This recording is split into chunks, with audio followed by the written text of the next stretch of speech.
So Jamie, what product are we going to be working with this time? Well, this time, Bob, we're going to be using Sirca's white polyurethane system, which includes the FPP 225 Ticks primer and the OPP 530 White Topcoat. Excellent. So should we be getting started with the primer? Yeah, let's do that.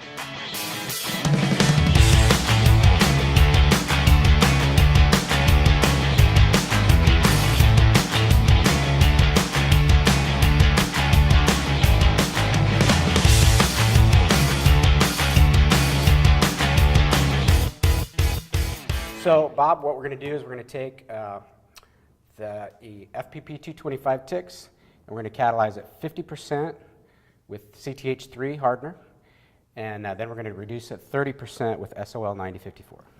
Very good, Jamie, but let me ask you a question. Are we catalyzing it 50% by volume or by weight? Well, we're going to do it by weight, and the reason being is primers and top coats, the specific gravity is much more than one. So basically that means the same volume of primer or white top coat will be approximately 30% heavier than the same volume of catalyst. So since polyurethanes are catalyzed by weight, the primer and top coat could be under-catalyzed if you measure the catalyst by volume. So the one exception is CTH3. That catalyst can be added by weight or volume. So Jamie, you mean that there's more than one catalyst that will work with these products? That's correct. With some products, different catalysts will give different results as far as flexibility, hardness, dry time. The product data sheet from Sirca will tell you which catalysts are appropriate for each product. The best thing to do is just contact your Gemini representative and they can discuss with you if there are other options for catalysts. Wow, that's good to know. All right, let's spray some primer. Okay. When reducing two-component polyurethane products, we recommend calculating the percentage of reduction of the resin only. In this case, that would be the FPU52, not the total volume of resin and hardener. So we catalyzed 100 grams of FPU52, 50 grams of hardener, and then we reduced it with 20 grams, which would be 20% by weight, with SOL 9054. Please remember that after catalyzation, the pot life of this sealer is approximately 2 hours. Wow, Jamie, this panel looks really good. Yeah, it really does, Bob.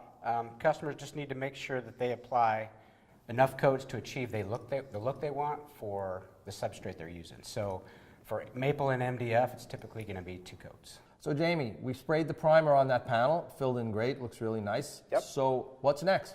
Well, next we're going to do the OPP 530i White Topcoat, and it's going to be catalyzed and reduced the same as the primer. So we're going to do 50% CTH3, and then we're going to reduce that with 30% SOL 9054.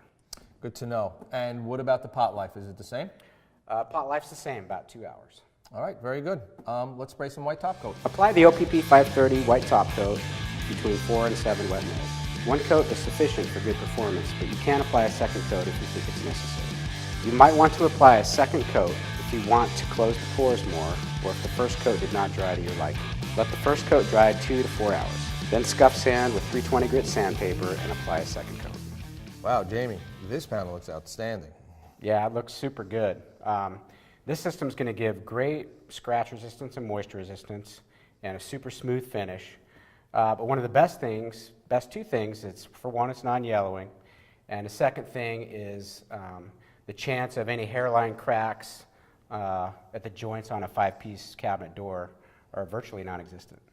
Wow, no cracking on a 5-piece kitchen door, Jamie. That's huge. How is that possible?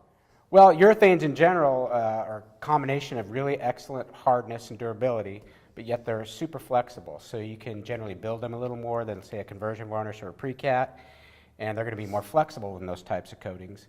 And that gives this coating the ability to move with the expansion and contraction of the wood, which happens naturally, thus reducing the chance of cracking in the joints because it's just more flexible. Wow, that sounds like that could save a kitchen cabinet manufacturer a lot of money in rework. Oh, yeah. Good to know. Thank you, Jamie. Appreciate the presentation.